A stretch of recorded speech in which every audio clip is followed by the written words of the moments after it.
الله الذي لم يتخذ ولدا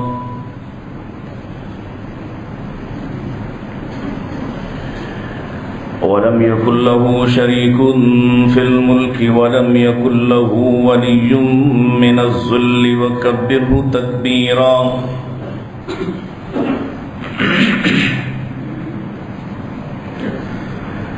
الحمد لله الذي علم بالأنعام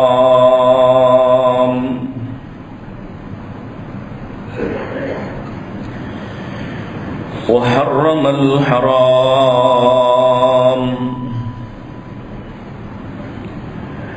الذي خلق كل شيء وخلق الإنسان والأنعام.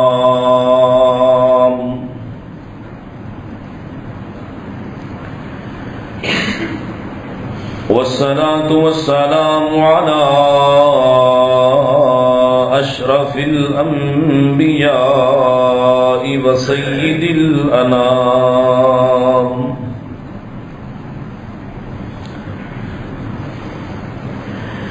وعلى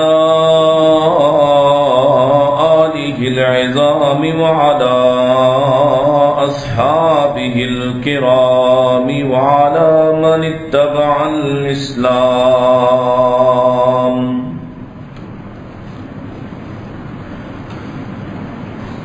اللهم صل على محمد وعلى آل محمد كما صليت على إبراهيم وعلى آل إبراهيم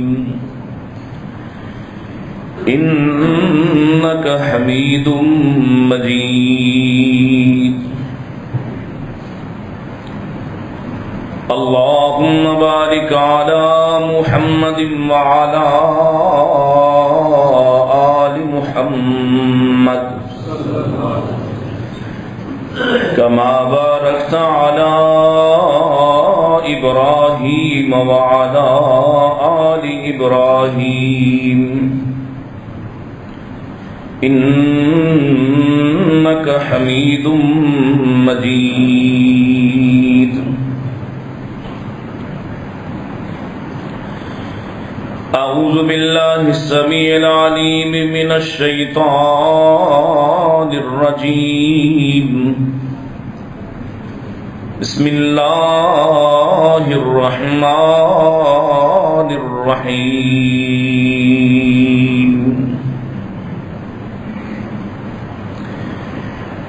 وإلهكم إله واحد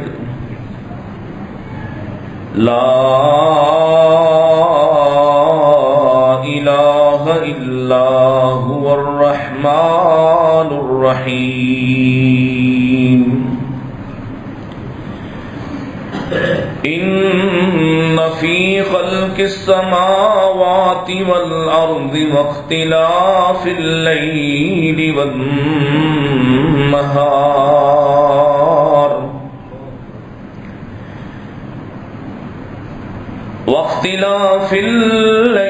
والنهار والفلك التي تجري في البحر بما ينفع الناس وما أنزل الله من السماء من ماء فأحيا به الأرض بعد موتها وبث فيها من كل دابة وتصريف الرياح والسحاب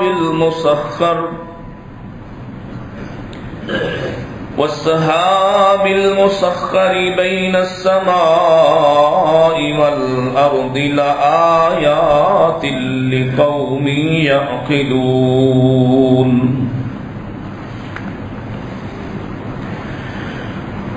قال الله تعالى إن في خلق السماوات والأرض واختلاف الليل والنهار واختلاف الليل والنهار لآيات لأولي الألباب.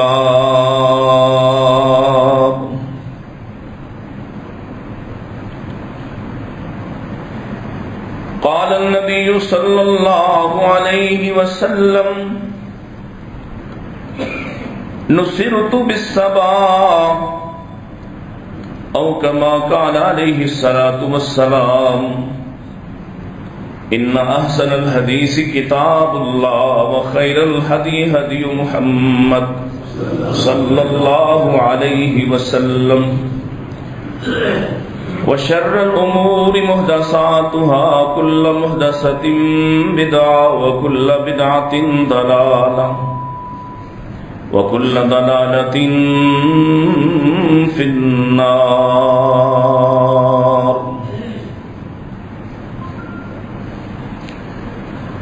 حمد ثنا، تعریفات، تسبیحات، تحلیلات و تکبیرات اللہ سبحانہ و تعالی کے، جس کے بے شمار انگنت لاتعداد احسانات ہیں، جو سراپا احسان ہے، حقیقی محسن ہے، جس کی معرفت حاصل کرنے کی بے پناہ بے شمار نشانیاں ہیں، اور جو ان نشانیوں سے توحید کی طرف بلاتا ہے، لیکن انہی کو یہ ہدایت نصیب ہوتی ہے جن کے دلوں کو اس نے محبوب کر لیا ہے۔ اللہ سے دعا اور درخواست ہے وہ ہمیں اپنے محبوب بندوں میں شامل فرما لے، اور اپنے مبغوض بندوں کے بغض اور حسد سے ہمیں محفوظ فرما لے۔ درود و سلام امام الانبیاء سید الاتقیاء جناب محمد مصطفیٰ صلی اللہ علیہ وسلم، اس کو کہیں کہ ان کی گال ریگولیٹ کریں گے نا، گلے کو پڑ رہی ہے بہت زیادہ،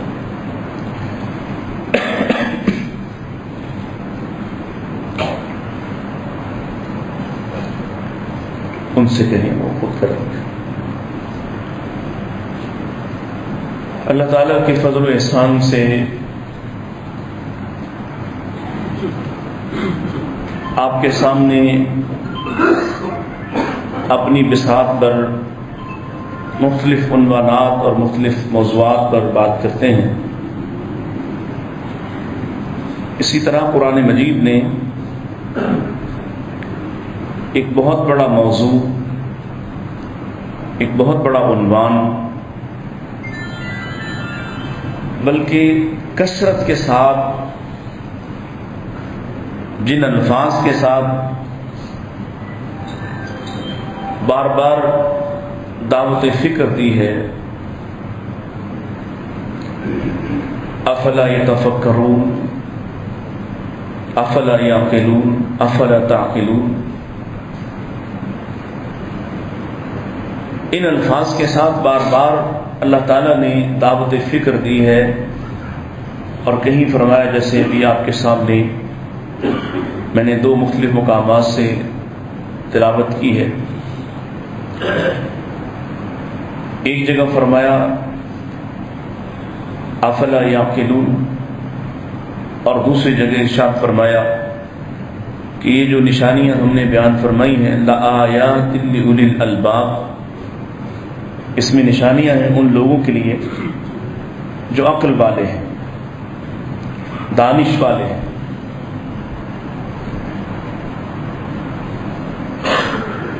وہ کون سا راز ہے جو عقل والوں پہ کھلتا ہے؟ اور عقل آج سے 1500 سال پہلے، 1450 سال پہلے، جب نبی کریم صلی اللہ علیہ وسلم تشریف لائے ہیں، آپ کی بعثت کا راز کھلتا ہے، یعنی آپ کی اعلان نبوت ہوتی ہے، اس وقت جبکہ عقل کو اس وقت دعوت دی جا رہی ہے جس وقت لوگ صرف اور صرف اندھا دھند تقلید کرنے پر مجبور ہیں،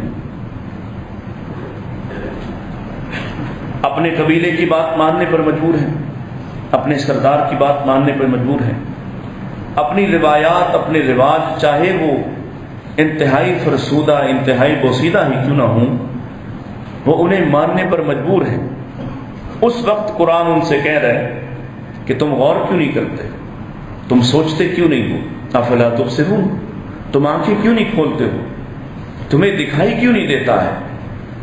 قرآن اس وقت ان کے سامنے عقل کی بات کر رہا ہے۔ یہ ابھی عقل کے تابعین جو اس وقت اس دور میں پائے جاتے ہیں، یا اس پچھلی ایک صدی میں خاص طور پر جو سائنٹیفک سیلاب آیا اور سائنس کے نام پر جو دین سے اور مذہب سے دوری اختیار کرنے کا بہانہ بنایا گیا، اور یوں گویا ثابت کرنے کی ناکام کوشش کی گئی کہ مذہب کا یا دین کا عقل سے تو کوئی تعلق نہیں ہوتا، لہذا یہ عقل سے ماورا چیزوں کی طرف ہی، ایمانیات یعنی وہ ما فوق الفطرت قسم کی چیزیں وہ آدمی کی عقل میں نہیں آ سکتی، ان کی طرف انسان کو بلایا جاتا ہے۔ لہذا اس کا انکار بھی اسی بنیاد پر کر کے تمام کا تمام انحصار مادیت پر رکھا گیا کہ جو دکھائی دیتا ہے، جو دکھائی دیتا ہے اس پر بات ہوگی،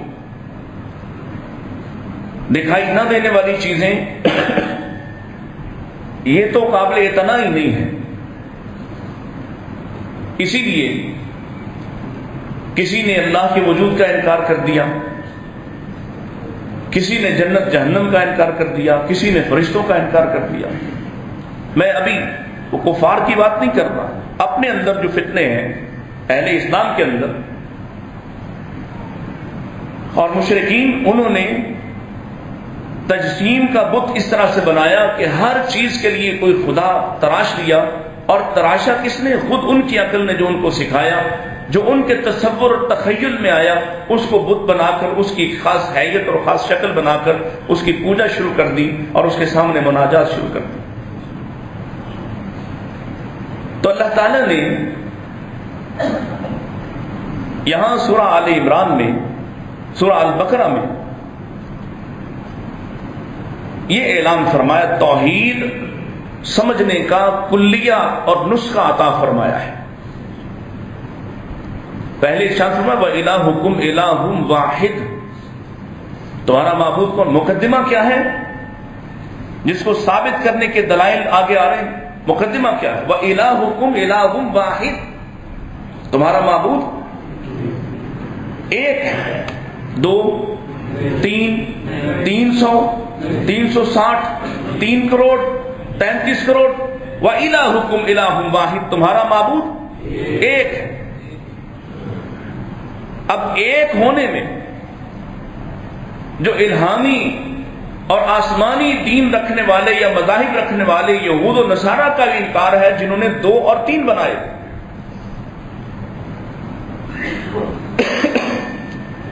یہ ہے آپ کی بعثت کے بڑے مقاصد میں سے، اللہ کی توحید کو اور اس کے توحید کے جملے کو، اس کے کلمے کو اس طرح سے بلند کرنا اور اس طرح سے ثابت کرنا عقل کے ساتھ بھی، کہ کوئی یہ نہ کہہ سکے کہ عقل سے ثابت نہیں ہوتا، عقل میں نہیں سماتا، اور آخر کا تمہیں دلائل دینا نہیں آتے، تم اگر صرف قرآن پڑھ کر ہی دلائل دے دیتے تو کافی تھا، عقل میں بھی آتا، نظر میں بھی سما جاتا، تمہیں دکھائی دیتا۔ وَإِلَٰهُكُمْ إِلَٰهٌ وَاحِدٌ، اس مقدمے کے اندر یہودیوں کے عقیدے کا بھی انکار ہے اور عیسائیوں کے عقیدے کا بھی انکار ہے۔ جو الہ واحد کو نہیں مانتا وہ باطل پر کھڑا ہے، اور وہ کون ہے؟ ایک معبود تو ہے کون؟ وہ ہندوؤں کا وہ خدا ہے جو ان کے خیال میں بنا کر اس دنیا کو، اور خود جا کے پہاڑ پر سو گیا اور اس کا اس دنیا سے کوئی تعلق نہیں۔ وہ کون ہے؟ لا الہ الا ہو، وہ ہے جس کے سوا کوئی دوسرا نہیں۔ معبود ایک ہے، اور ایک بھی وہ جس کے سوا کوئی دوسرا نہیں، اور اس کی تعریف یا اس کی صفات یا اس کو جانے کیسے، اس کو پہچانے کیسے؟ فرمایا الرحمن الرحیم، اس کا تعارف یہ ہے وہ رحمان ہے، وہ رحیم ہے۔ جو تمہارا معبود ہے جو تمہارا معبود ہے اس کا پہلا تعارف کیا ہے؟ رحمان و رحیم ہے. رحمان نہ ہوتا تو دنیا میں کسی ہندو کے منہ میں ایک گھونٹ پانی کا بھی داخل نہ ہونے دیتا. رحمان نہ ہوتا تو اس کے سوا دوسروں کی پوجا کرنے والوں کو ایک قطرہ بھی پانی کا ان کے منہ تک نہ پہنچنے دیتا. رحمان نہ ہوتا تو ایک دانہ بھی ان کی زمینوں پر نہ اگ پاتا. رحمان ہے، مہربان ہے، مہربانی کرتا ہے، مسلسل مہربانی کرتا ہے.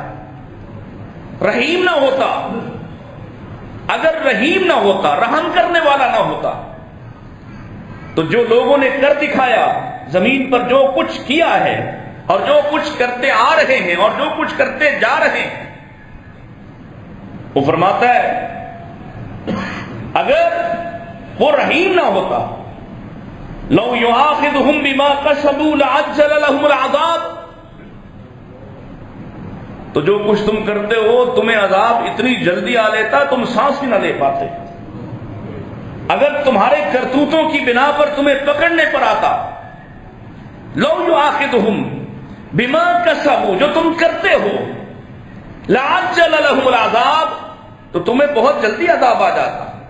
یہ جو عذاب ٹلا ہوا ہے، عذاب نہیں آتا، شکلیں مسخ نہیں ہوتی، یہ جو زمین تمہیں اپنا وجود کھول کر نہیں سما لیتی، یہ جو آسمان تم پر نہیں گر پڑتا، یہ اس وجہ سے نہیں کہ تم بڑے محبوب ہو، یہ اس وجہ سے ہے کہ اس کا تعارف الرحیم ہے.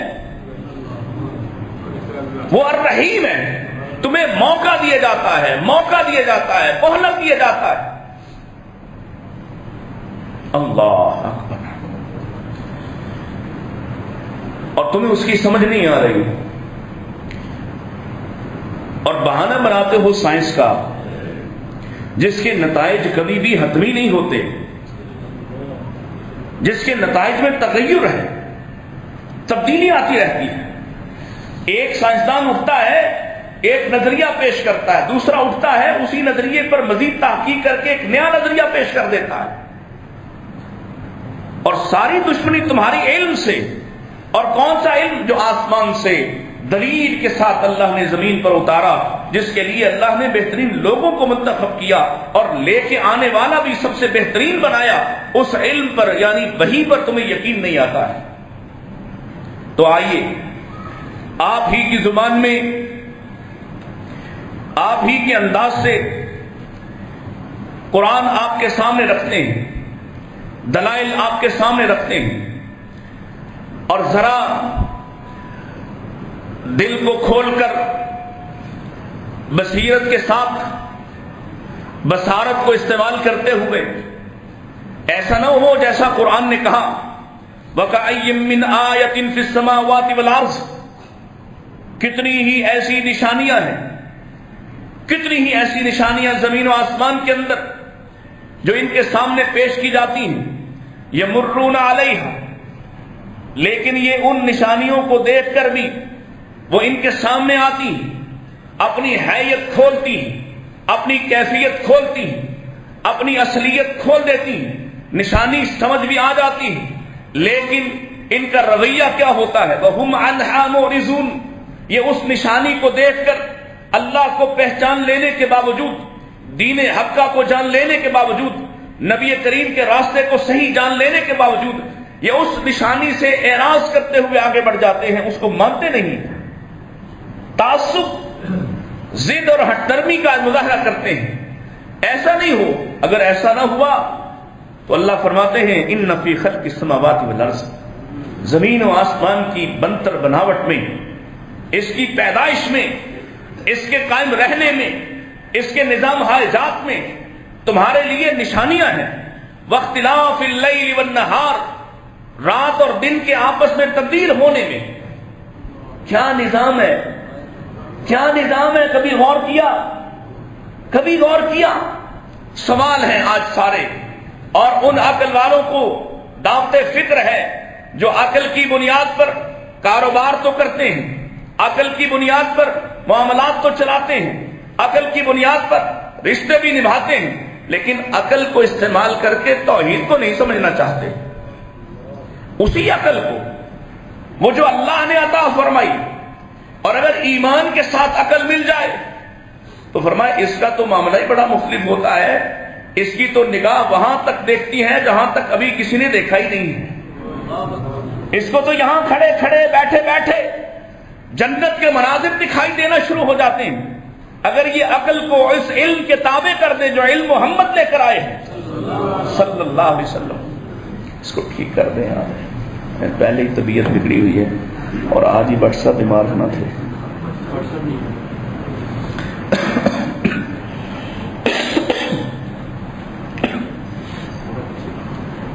سبب کیا ہے؟ اس لیے کہ انہوں نے اپنی عقل کو بھی ٹھیک استعمال نہیں کیا ہے۔ اگر ٹھیک کرتے، آپ کی صلاحیت ہے، ایک آدمی 50 کلو وزن اٹھا سکتا ہو اور وہ 5 کلو اٹھانے سے بھی گھبرائے، تو گویا یہ مطلب نہیں ہے کہ اسے وزن اٹھانا نہیں آتا، مطلب یہ ہے، معنی مراد یہ ہے کہ اس نے وزن اٹھانے کی اپنی سکت، اپنی استطاعت کو، اپنی صلاحیت کو استعمال نہیں کیا۔ اگر یہ استعمال کرتا، وہ آنکھ جو اسے کاروباری راز تو کھول دیتی ہے، وہ عقل جو اسے بڑی پیچیدہ گتھیاں تو سلجھا دیتی ہے، لیکن اتنا واضح راز، اتنا کھلا ہوا راز، اتنی واضح علامت اللہ کی توحید، وہ اسے سمجھ نہیں آتی، نہیں سمجھ آتی ہے، سمجھ آتی ہے، لیکن باطل نے دل میں گھر کر لیا ہے۔ اللہ نے قرآن مجید میں ایک دلیل نازل فرمائی۔ یہودی کہتے تھے کہ دو ہیں، ایک وہ خود ہے اور دوسرا اس کا بیٹا ہے۔ مالک نے ایک نظام، اور عیسائیوں نے کہا کہ 3 ہیں، اور باقی تمام دنیاوی مذاہب ہیں جو لوگوں کے انسانی مذاہب ہیں، وہ تو کوئی 3 سے کم ہوا ہی نہیں، وہ سب اوپر گئے ہیں، 300 400 360 اندر بیت اللہ کے رکھے ہوئے۔ یہ 1-2 والی بات کر رہا ہوں، ان کے لیے نازل فرما، پوری دنیا کے لیے ایک دلیل ہے۔ لو کان فیہما، کس میں؟ یہ زمین آسمان ہے۔ لو کان فیہما، ان دونوں میں، آلہہ، ایک اور ہوتا، کون؟ اللہ کے سوا کوئی دوسرا بھی ہوتا، کوئی دوسرا اختیار والا ہوتا، کوئی دوسرا قدرت والا ہوتا، کوئی دوسرا طاقت والا ہوتا، کوئی دوسرا مالک و مختار ہوتا۔ لو کان فیہما آلہۃ الا اللہ، اگر زمین و آسمان کے مابین اس کے نظام کو چلانے کے لیے ایک نہیں کوئی دوسرا بھی ہوتا اللہ کے سوا، تو اللہ فرماتے ہیں لفسدتا، یہ نظام ایسے چلتا، چل رہا ہے نا نظام۔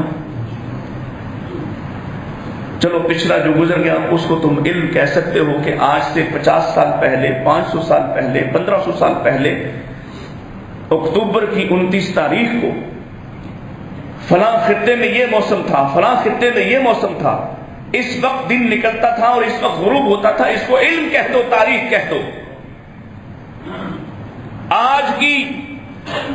آج کی دنیا میں بیٹھ کر تم کہہ سکتے ہو، بتلا سکتے ہو کہ آج کے بعد یہ 2021 ہے، 4021 میں اگر یہی نظام اسی بنیاد پر اسی طرح سے چلتا رہا تو 4021 میں جا کر اکتوبر کی 29 تاریخ کو صبح اتنے بجے ہوگی، ظہر اتنے بجے ہوگی، عصر اتنے بجے ہوگی، مغرب اتنے بجے ہوگی، سورج غروب ہونے کا یہ وقت ہوگا، تو گویا یہ کوئی ترتیب ہے، کچھ سمجھے؟ یہ کچھ ترتیب ہے، یہ کچھ تنظیم ہے، یہ تبدیل نہیں ہو رہا، یہ بدلاؤ کا شکار نہیں ہو رہا کہ سالوں کا چارٹ سلجوکی بنائے تو بھی دنوں کی تعداد وہی نکلے، سالوں کا چارٹ عیسوی تاریخ کے ساتھ جوڑا جائے تو دنوں کی تاریخ، موسموں کے حالات، معاملات آج سے صدیوں پہلے وہی نکلے جو آج ہیں۔ اتنی ترتیب. آسمان کے ستارے صدیوں پہلے بھی وہی تھے، وہی کام کر رہے اور آج بھی وہی کر رہے. تو کچھ ترتیب ہے. آسمان کل بھی اوپر تھا، آج بھی اوپر ہے. کل بھی اس کی یہی رنگت تھی، آج بھی وہی ہے. کل بھی بغیر ستونوں کے تھا، آج بھی بغیر ستونوں کے. کل بھی سورج مشرق سے پھوٹتا تھا، آج بھی مشرق سے پھوٹتا ہے. تو کچھ ترتیب ہے. اسی ترتیب کے بارے میں اللہ پوچھ رہا ہے لو کان فیہما آلہۃ الا اللہ، اللہ کے سوا کوئی دوسرا بھی ہوتا تو کبھی ادھر سے نکلتا، کبھی ادھر سے نکل آتا. ایک ادھر سے نکالنا چاہتا، دوسرا ادھر سے نکالنا چاہتا. لفسدتا، ان زمین و آسمان کا نظام بگاڑ کا شکار ہو جاتا. لیکن کوئی دوسرا ہے. کیسے سمجھیں؟ آئیے. اللہ اکبر، کیا ارشاد فرمایا، کیا خوبصورت.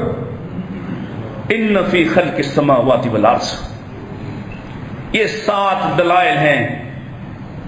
اور یاد رکھنا یہ وہ 7 چیزیں اللہ نے توحید کے اس بات اور دلیل کے طور پر نازل کی ہیں جن میں آج تک کسی کافر اور مشرک نے بھی نسبت کسی غیر کی طرف نہیں کی ہے. پھر سمجھیے، زمین و آسمان کی تخلیق میں نشانی ہے. اے میرے حبیب پوچھئے ذرا، اللہ اکبر، کن سے؟ وَلَئِن سَأَلْتَهُم مَّنْ خَلَقَ السَّمَاوَاتِ وَالْأَرْضَ. اے میرے پیارے محمد، اگر آپ ان سے سوال کریں. کن سے؟ مشرکوں سے. وَلَئِن سَأَلْتَهُم مَّنْ خَلَقَ السَّمَاوَاتِ وَالْأَرْضَ، پوچھو ان سے کس نے بنایا زمین آسمان کو؟ کس نے بنایا؟ آپ تو کہہ رہے ہیں اللہ کہتا ہے، مشرک بھی یہی کہیں گے. زمین و آسمان کی تخلیق آپ کسی ہندو سے پوچھئے، آپ کسی سکھ سے پوچھئے، آپ کسی عیسائی سے پوچھئے، آپ کسی یہودی سے پوچھ لیجئے، اور آگے بڑھیے. آج تک یہ جتنے بدعی مشرکین ہیں، بدعتی لوگ ہیں جو اللہ کے اختیارات کو ما سوى اللہ میں تقسیم کرتے ہیں، اللہ کے اختیارات کو غیر اللہ میں تقسیم کرتے ہیں، فلاں کا تصرف بھی مانتے ہیں، فلاں کا تصرف بھی مانتے ہیں. وہ جو پاکستان سے 4000 دور میل کسی قبر میں ہے اس کا اختیار بھی مانتے ہیں، جو 2000 میل دور پڑا ہے اس کا اختیار بھی مانتے ہیں، جو اپنی ذات میں خود سوچ کر اللہ کے ند بنا کر خود تصور شیخ کر کے اپنے شیخ کو سوچ کر سمجھتے ہیں کہ وہ بھی کچھ کر سکتا ہے. ان سب کے دعوے کو بھی لے آئیے. کسی ایک نے آج تک یہ دعویٰ نہیں کیا کہ یہ آسمان اس نے بنایا، یہ زمین اس نے بنائی ہے. یہ دلیل ہے اللہ کی توحید کی. اللہ کہتے ہیں پوچھو ان سے. وَلَئِن سَأَلْتَهُم، کل اللہ نے پیارے محمد صلی اللہ علیہ وسلم سے کہا، آج میں آپ سے کہتا ہوں پوچھ کے دیکھ لو. وہ اس سے جو کہتا ہے فلاں داتا، فلاں دستگیر، فلاں غوث، اس سے پوچھو من خلق السماوات والارض، کس نے بنایا زمین و آسمان کو؟ اس کا جواب وہی ہوگا جو قرآن نے مشرکوں کا جواب دیا ہے. وَسَخَّرَ الشَّمْسَ وَالْقَمَرَ، پوچھو ان سے کس نے سورج اور چاند کو مسخر کیا ہے؟ کس نے ان کو مجبور کیا ہے؟ لَلشَّمْسُ يَنبَغِي لَهَا أَن تُدْرِكَ الْقَمَرَ وَلَا اللَّيْلُ سَابِقُ النَّهَارِ وَكُلٌّ فِي فَلَكٍ يَسْبَحُونَ. کون ہے جو کبھی سورج اور چاند کو آمنے سامنے نہیں آنے دیتا؟ کون ہے کہ جس کی تنظیم اور ترتیب اتنی اعلیٰ ہے کہ کبھی ان کا آپس میں ٹکراؤ نہیں ہوتا، کبھی ان کی آپس میں لڑائی نہیں ہوتی، کبھی ایک کی جگہ دوسرا روشن نہیں ہوتا. دن کو سبقت دے کر رات پر غالب نہیں کر دیا، نہ کبھی رات کو غالب کر کے دن پر غالب کر دیا ہے.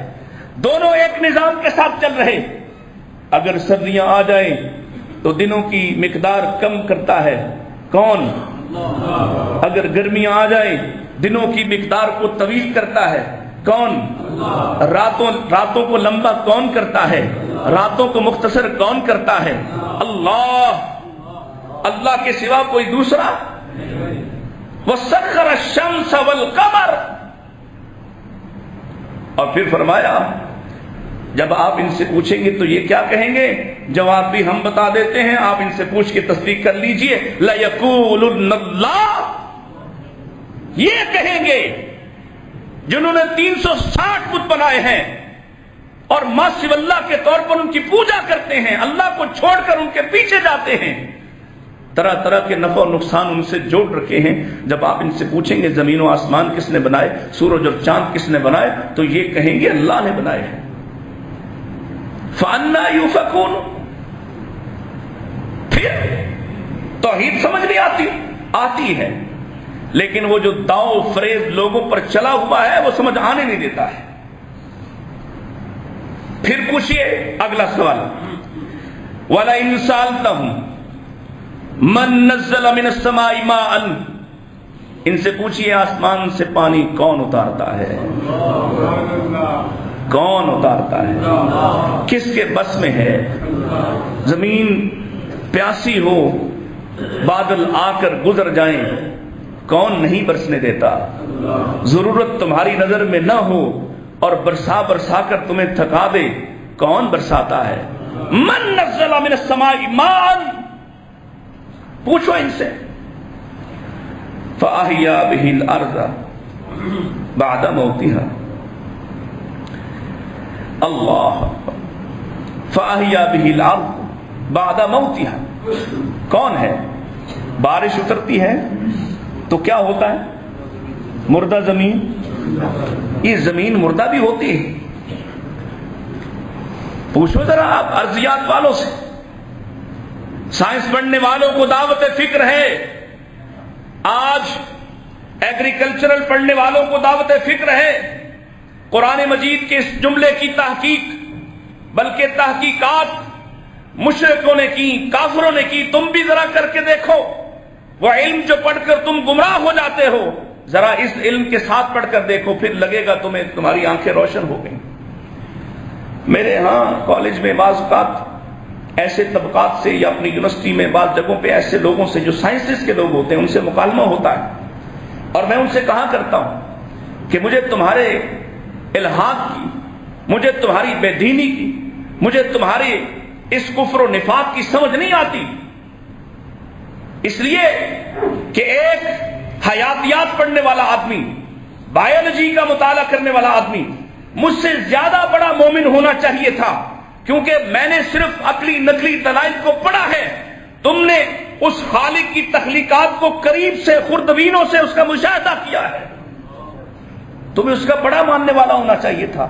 لیکن مسئلہ کیا ہوا کہ تم نے اللہ کی مخلوقات کو اللہ کی مخلوقات سمجھنے سے قاصر ہو کر اور دشمنی کی بنیاد پر پڑھنا شروع کیا، اس لیے تمہیں وہ راز جو تمہارے سامنے کھل جانا چاہیے تھے وہ راز نہیں کھلتے، اور تم دیکھتے ہو کیسے لاروے بنتے ہیں، کیسے انڈے آتے ہیں، کیسے ان انڈوں سے افزائش ہوتی ہے، کن ہفتوں میں ہوتی ہے، ان کی خوراک کا کیا نظام ہے، یہ سب تو تم جان لیتے ہو، نہیں جانتے تو رازق کو نہیں جانتے ہو۔ قرآن کیا کہتا ہے؟ پوچھو ان سے، کس نے آسمان سے پانی کو اتارا؟ وہ پانی جو اترتا ہے، وہ پانی جو اترتا ہے تو مردہ زمین کو زندہ کر دیتا ہے۔ پوچھئے ان سے، لَيَقُولُنَّ اللَّهُ، کہیں گے اللہ، اللہ نے ایسا کیا ہے، اللہ کرتا ہے۔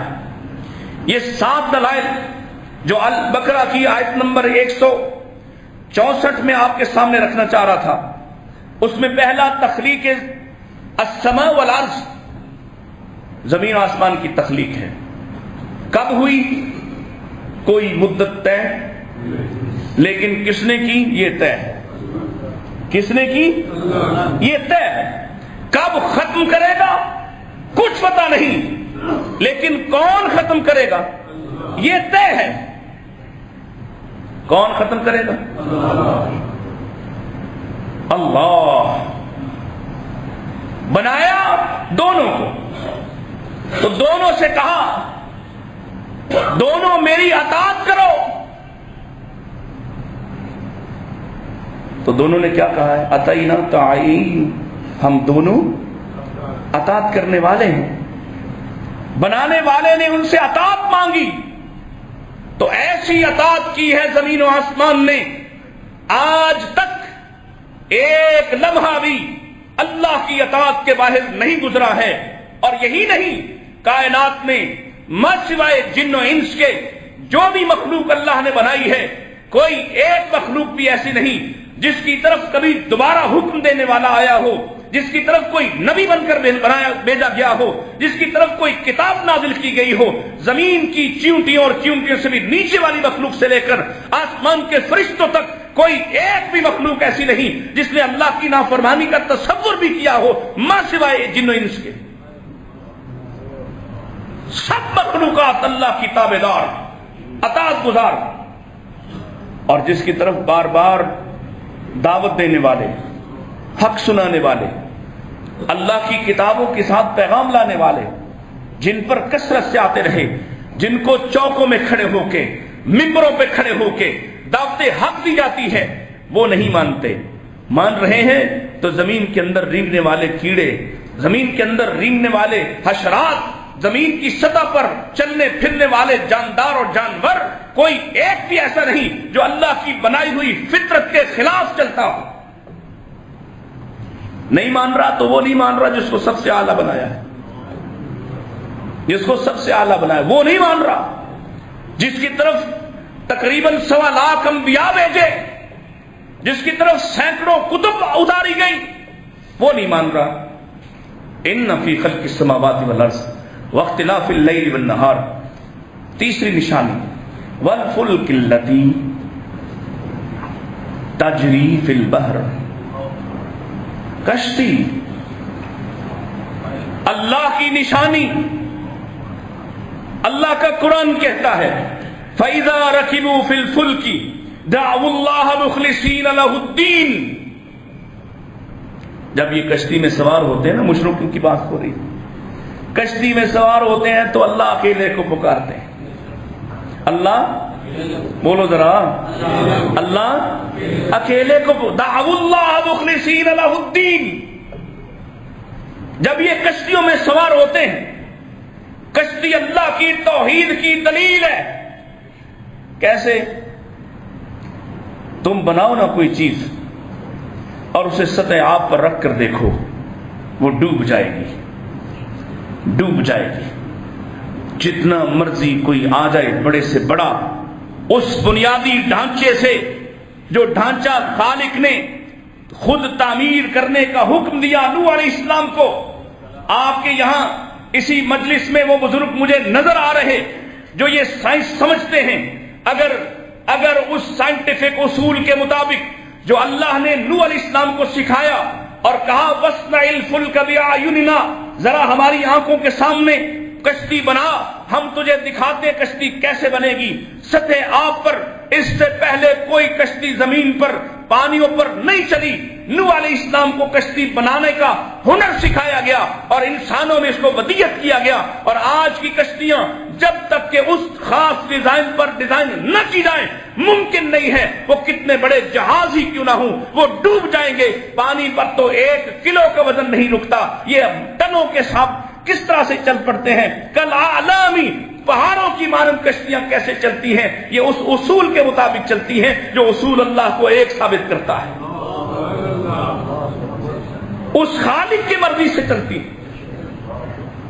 والفلک التی تجری فی البحر بما ينفع الناس. کون بتلا رہا ہے یہ خبر؟ کون دے رہا ہے؟ محمد صلی اللہ علیہ وسلم، جس نے اس وقت تک مکے میں اترنے والی ان آیات تک ابھی تک سمندر نہیں دیکھا، جس نے سمندر میں چلنے والی کشتیوں کے اصول نہیں پڑھے، اور اس وقت تک انسانی تجارت کا سب سے بڑا ذریعہ اس کے ذرائع نقل و حمل کے یہ اونٹ ہیں، خچر ہیں، گھوڑے گدھے ہیں. خود مسلمانوں کے پاس سیدنا معاویہ رضی اللہ تعالیٰ عنہ سے پہلے کوئی بڑا جہاز نہ تھا، کشتیاں تو تھیں، کوئی بڑا جہاز جس میں تجارت ہو سکے، جس میں لشکر کے لشکر سوار ہو سکیں، جس میں لشکر بادشاہوں کی طرح بیٹھ کر روانہ ہو سکیں۔ میرے نبی نے ام حرام بنت ملحان کے گھر خواب دیکھ کر دوپہر کے وقت آپ اٹھے اپنی خالہ کے ہاں سے، اور اٹھ کر آپ کا چہرہ ہنستا کھیلتا مسکراتا ہوا، اور آپ نے کہا اللہ کیا خوبصورت چیزیں دکھائیں، میں نے اپنی امت کے لوگوں کو دیکھا، وہ ان جہازوں پر جو پانی پر چلتے ہیں بادشاہوں کی طرح سوار ہو کر جا رہے ہیں، اور یہ جنت والے لشکر ہیں، جنت میں داخل ہونے والے ہیں۔ ام حرام کہتی ہے اللہ کے نبی میرے لیے بھی دعا کر دیں، اللہ مجھے بھی ان میں شامل کر دیں۔ وہ خبر دے رہے ہیں کہ کشتی بنانے والے کا، اس کی توحید کا ایک مظہر، ایک علامت، ایک نشانی کشتی ہے جو انسانوں کے لیے نفع بخش تجارت کا ذریعہ اور راستہ ہے۔ اللہ اکبر۔ آگے بڑھیے، ابھی اور بہت سی باتیں اس طرح کی آئیں گی انشاءاللہ، لیکن یہ کشتی کیسے چلے گی جب تک نوح علیہ السلام کے اس اصول پر نہ بنے تو چل سکتی نہیں۔ میں نے ایک شخص سے پوچھا، اس کا کاروبار ہی یہ تھا، میں نے پوچھا اچھا یہ کشتی تک تو بات سمجھ آ گئی، جہاز تک بھی بات، وہ ایک خاص شیپ ہوتی، یہ جو آبدوز ہے، اس نے مجھے کہا پھر قرآن پڑھنا، اس کی تفسیر پڑھنا، تمہیں آبدوز کا راز بھی مل جائے گا۔ کیسے چلتی؟ زیر آب چلنے والی، سطح آب پر چلنے والی، کوئی ایک بھی اس بنیادی ڈرائنگ سے ہٹ کر نہیں بنائی جا سکتی، بنے گی تو ڈوب جائے گی۔ یہ اللہ کی نشانی ہے، اور اللہ فرماتے ہیں مشرک جو غیر اللہ کو سینکڑوں خدا ساتھ بنائے ہیں، لیکن اللہ فرماتے ہیں فَإِذَا رَكِبُوا فِي الْفُلْكِ دَعَوُا اللَّهَ مُخْلِصِينَ لَهُ الدِّينَ، جب یہ کشتیوں پہ سوار ہوتے ہیں تو ایک اکیلے رب کو پکارنا شروع ہو جاتے ہیں، اور جیسے ہی فَلَمَّا نَجَّاهُمْ إِلَى الْبَرِّ، جب وہاں سے نجات پاتے ہیں، باہر نکلتے ہیں، تو نجات دہندہ کسی اور کو بنا لیتے ہیں، وہ کل کے مشرک ہوں یا آج کے۔ جب پھنس جائیں تو اللہ یاد آتا ہے، نکل جائیں تو غیروں کے ساتھ منسوب کرتے ہیں کہ نہیں؟ بہاول حق کون ہے؟ بہاول حق اللہ کی مخلوق میں، اللہ کے سامنے ایک ذرے سے بھی کمتر شخص، ساری مخلوق کی حیثیت کیا ہے؟ اور اس کے بارے میں کہتے ہو بہاول حق بیڑا تک، معین الدین چشتی پار لگا دے، فَلَمَّا نَجَّاهُمْ إِلَى الْبَرِّ إِذَا هُمْ يُشْرِكُونَ، جب نکل آتے ہیں تو غیروں کے ساتھ منسوب کرتے ہیں، جب بھور میں پھنسے ہوتے ہیں، گرداب میں پھنستے ہیں، دعوا اللہ مخلصین لہ الدین، صرف اللہ کو پکارتے ہیں۔ اللہ اکبر۔ پھر فرمایا وما انزل اللہ من السماء، اور اللہ نے جو کچھ بھی آسمان سے نازل کیا ہے، کیا نازل کیا ہے؟ آسمان سے کیا اترتا ہے؟ آسمان سے تو بہت کچھ اترا، خود تم بھی آسمان سے آئے ہو، خود تم بھی آسمان سے آئے ہو، آسمان سے آئے ہو، تم زمین پر نہیں بنے، تم آسمان سے لائے گئے ہو۔ اور کیا اترتا ہے؟ ہدایت آتی ہے جو تمہیں دکھائی نہیں دے رہی، آسمان سے۔ کہاں سے آتی؟ پہلے انسان سے ہی کہا تھا ہدایت ہماری طرف سے ہوگی، بھیجیں گے ہم۔ ہدایت کا تعلق کہاں سے؟ آسمان سے، وہاں سے آ رہی، وہاں سے نازل ہو رہی۔ جبریل کہاں سے اترتے تھے؟ آسمان سے، اوپر سے نیچے آتے تھے۔ لیکن یہاں اللہ باقی ساری چیزوں کو جو تمہیں دکھائی نہیں دے رہی، مادیت پرستو جو تمہیں دکھائی نہیں دیتی، اللہ نے یہ نہیں کہا کہ میں نے آسمان سے ہدایت اتاری تو اس لیے آسمان سے اتری ہوئی ہدایت کو مان لو، بلکہ کہا وَأَنزَلَ اللَّهُ وَمَا أَنزَلَ اللَّهُ مِنَ السَّمَاءِ مِن مَّاءٍ، جو پانی سے اتارا ہے ہم نے وہ پانی، فَأَحْيَا بِهِ الْأَرْضَ بَعْدَ مَوْتِهَا، وہ پانی جو اترتا ہے تو مردہ زمین کو زندہ کر دیتا ہے۔ میں یہاں لاہور کے ایک بہت بڑے ایگریکلچرل شعبے سے متعلق ایک انجینئر سے پوچھا، مجھے یہ راز سمجھاؤ، مجھے سمجھ نہیں آ رہی کہ پانی اگر پہاڑوں سے چل کر آ رہا ہے اور آپ کی زمین کو سیراب کر رہا ہے تو پھر یہ دعویٰ اللہ کا کہاں ہے کہ آسمان سے پانی اترے گا تو پھر وہ زمین، مردہ زمین کو زندہ کرے گا؟ اس نے کہا پہلی بات تو یہ ہے، یہ جو وہاں برف نازل ہوتی کہاں سے ہوتی؟ پہلی بات تو یہ ہے، پہاڑوں پہ جو برف پگھل آتی ہے، جمتی ہے اور پوری دنیا کے واٹر لیول کو بہتر بناتی ہے، کہاں سے اترتی؟ یہ پانی ہی کی ایک شکل ہے۔ چلو یہ بات نہیں سمجھ آتی تو اس نے کہا اگر کسی زمین کو بارش کا پانی میسر نہ ہو اور صرف اس کو یہ نہری پانی لگاتے رہو تو 10 سال بعد اس زمین کی پیداوار زیرو ہو جائے گی۔ کیسے؟ کہا جب تک آسمان سے ڈائریکٹ پانی نازل نہیں ہوتا، جب تک براہ راست بارش اترتی نہیں ہے، جب تک اس زمین کو رویدگی، زندگی نہیں بخشتی، یہ زمینی پانی بھی، یہ نہروں کا پانی بھی اسے کچھ فائدہ نہیں دے سکتا ہے۔ اللہ اکبر، یہ دعویٰ ہے، چیک کرو ذرا، دعوت فکر ہے عقل والوں کو۔ اور اس میڈیم کے ذریعے سننے والے ان تمام نوجوان بچے اور بچیوں کو جنہیں توحید کی گتھیاں سلجھانا ہے، جو ایگریکلچرل پڑھ رہی ہیں، یہ سائنس پڑھ رہے ہیں، ذرا دیکھیں کیسے آسمان سے پانی کیسے اترتا ہے، اترتے وقت اس کی کیفیات کیا ہوتی ہے، اس میں کیسی شفا ہوتی ہے، کیسی زندگی ہوتی ہے۔ اگر آسمان سے پانی نہ اترے تو اس کا سب سے بڑا نقصان کیا ہوگا بھلا؟ پڑھا کبھی سورہ ملک کو؟ لاہور والوں کو تو اچھی طرح پڑھنا چاہیے، اس کو غور کرنا چاہیے، پڑھتے بھی ہو تو صرف رٹا لگا کے۔ آؤ اس کی آخری آیت پر کیا ہے؟ قُلْ أَرَأَيْتُمْ إِنْ أَصْبَحَ مَاؤُكُمْ غَوْرًا، دیکھو ذرا، دیکھنے والی چیز ہے نا، تمہیں دیکھنے پر یقین آتا ہے۔ قُلْ أَرَأَيْتُمْ، کیا دیکھتے ہو تم؟ إِنْ أَصْبَحَ مَاؤُكُمْ غَوْرًا، اگر وہ اوپر سے پانی نہ اتارے تو نیچے والا پانی کہاں جائے گا؟ نیچے گیا نا، نیچے 600 فٹ پہ چلا گیا آپ کے علاقے میں، اس سے نیچے جا رہا تیزی کے ساتھ، کیوں؟ اوپر سے اترتا ہے، تم نے پکی زمین بنا دی، بہا کر کسی اور زمین پہ جاتا ہے، یہاں نیچے جاتا، تم نے کوئی کچی جگہ رہنے نہیں دی۔ جب چاروں طرف تم اپنی آبادی کو ڈھانپ لو گے، پانی کہیں اور چلا جائے تو تمہارا لیول کہاں جائے گا؟ یہ سائنس ہے نا، میں اپنی بات تو نہیں کر رہا۔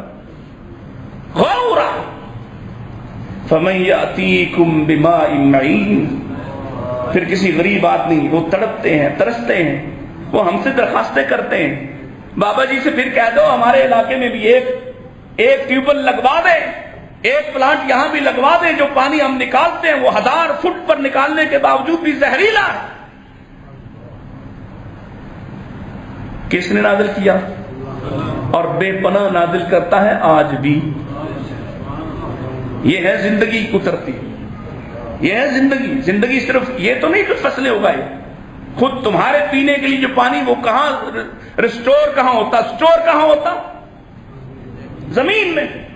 اترتا کیسے ہے؟ اتارتا کون ہے؟ پوچھو ذرا ان سے جو اللہ کے ساتھ شریک بناتے ہیں، کون ہے جو تمہارا کوئی ایسا ہو جو اتار سکے؟ کبھی کسی نے دعویٰ نہیں کیا۔ یہ دعویٰ دے رہے ہیں بیٹے بیٹیاں دینے کے، رزق کے وسائل کھلنے کھلانے کے، صحت ملتی، جادو ٹونے کا پتہ چل جاتا ہے، ان کے خدا بس جادو ٹونے کا پتہ لگاتے ہیں، اور ہمارا رب نظام چلا رہا ہے۔ اور یہ نظام چلاتے ہوئے کبھی تھکا، کبھی کسی کے سامنے عاجز ہوا؟ وما انزل اللہ من السماء من ماء فاحیا به الارض بعد موتها وبث فيها من كل دابة، وہ جس نے زمین میں بے پناہ جاندار جانور پھیلا دیے ہیں۔ یہ کن کے پاس جاتے ہیں جی؟ یہ جو جنگلوں میں اونٹ ہیں، یہ جو جنگلوں میں گوٹس ہیں، بکریاں ہیں، درندے کم، حالانکہ یہ جتنے حلال جانور ہیں یا جاندار ہیں ان کو کھایا جا رہا ہے، جنگلوں میں بھی کھایا جاتا ہے، انسان بھی کھاتے ہیں۔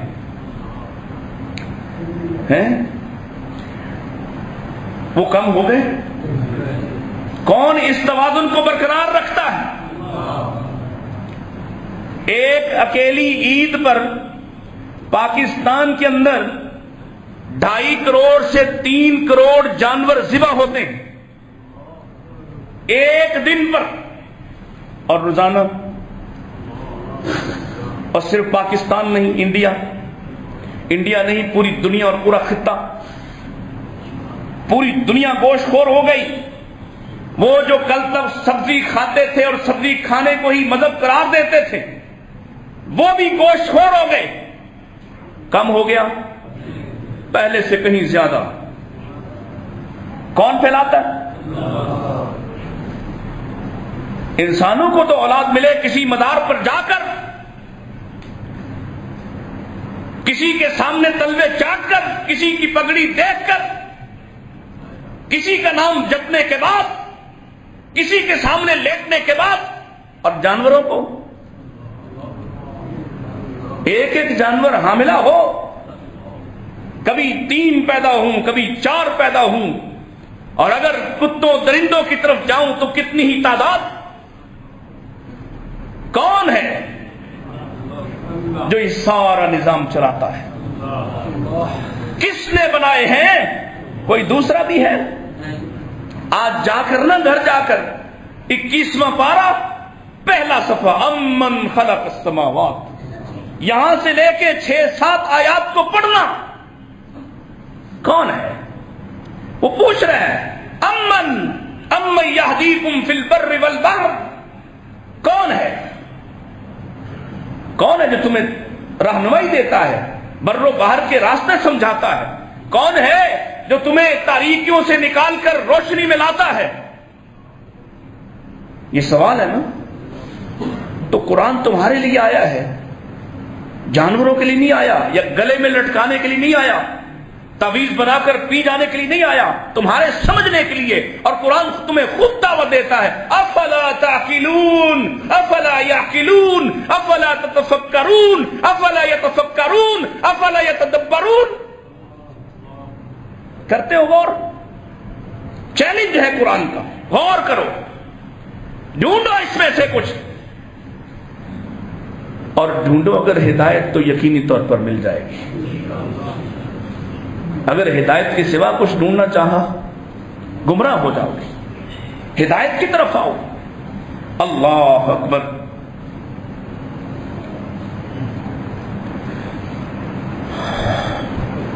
وتصریف الریاح، ہوا، کون ہے جو ہواؤں کو چلاتا ہے؟ اس کی تفصیل ہے اصل میں بہت شاندار، اور وہ اگلے خطبے میں پیش کریں گے کہ اللہ نے کن 4 ہواؤں کی قسم اٹھائی۔ اللہ نے 4 ہواؤں کی قسم اٹھائی، اور نبی پاک نے یہ 4 قسمیں پڑھ کر سنائی۔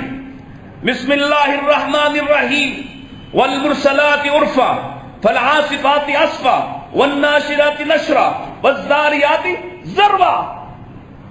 اللہ نے 4 قسمیں اٹھائیں، نبی پاک نے 4 پڑھ کر سنائی، اس وقت جب دنیا میں ہوا پر تحقیق کرنے والا کوئی دوسرا نہ تھا۔ اور آج کی اس دنیا میں جہاں ہر چیز دکھائی نہ دکھائی دینے والی پر تحقیقات ہوئی، تو یہ 4 ہوائیں، آج کے سائنسدانوں نے بھی کہا ہوا تو 4 طرح کی ہوتی ہے۔ ہوا تو چار طرح کی ہوتی ہے،